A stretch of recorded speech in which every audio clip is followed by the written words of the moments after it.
So what is Airbus for people who don't know? It's a very large company, 120,000 employees worldwide.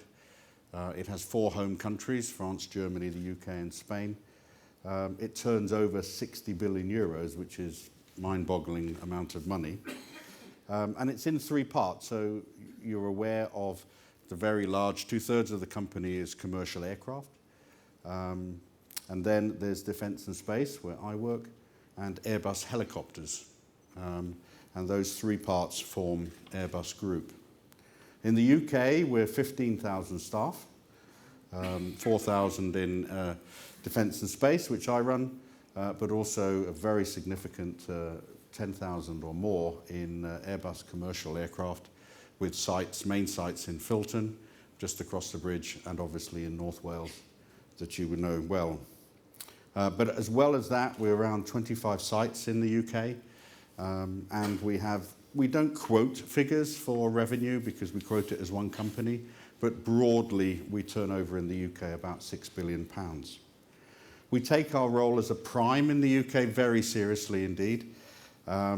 We have 4,500 companies in our supply chain, and that's a really important thing for the government and for us in terms of having that vibrant SME community and supply chain for us. We take on around 400 apprentices each year, so a really important aspect of that.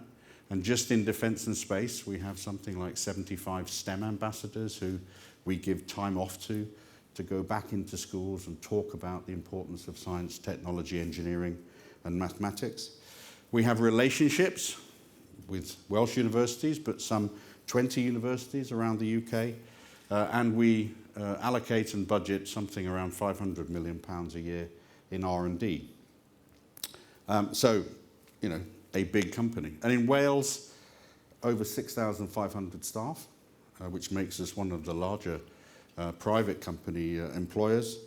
You know about the North Wales Wing Production Facility, which is so important to Airbus, one of our most efficient and competitive sites in the whole of Airbus. And in South Wales as well, we have the Centre of Excellence for Cyber. In Newport, we have a secure comms, military secure comms outfit in Newport as well. And we have a small subsidiary even here in Cardiff. We have NavBlue doing flight operations software in Cardiff. And I found out today, talking to some of my colleagues, that we'll soon have people stationed in RAF Valley in Anglesey training RAF helicopter pilots for mounting flying in the future.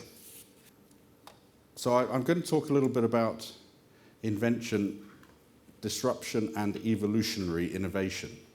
This guy doesn't look particularly radical, but has actually changed the way Airbus in its space domain is starting to think. This is a young Elon Musk, from the owner of SpaceX. He made his money in the software industry. He developed something called X.com, which you will know, and I will know, and my wife and children definitely know, as PayPal. And I hold him personally responsible for my wife and children's online shopping addiction, I have to say.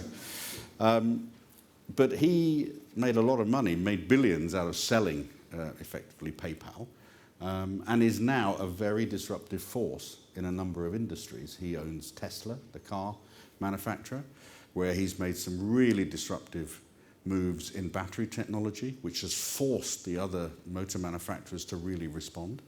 And in my field, he's the owner of SpaceX and has made a tremendous impact to the economics of launching. And you may have seen the YouTube or on the TV of his first recovery of his launch vehicle down to the launch pad again, and the first reuse. So he's completed that cycle now.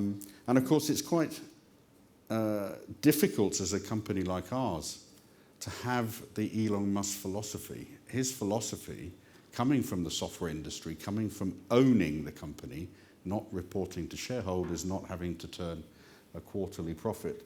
His philosophy is, you know, prototype fast, fail fast, learn fast, improve. He's now looking at Solar City, a company he's just formed called Solar City, and his ambition is to bring solar power to an affordable level for everybody.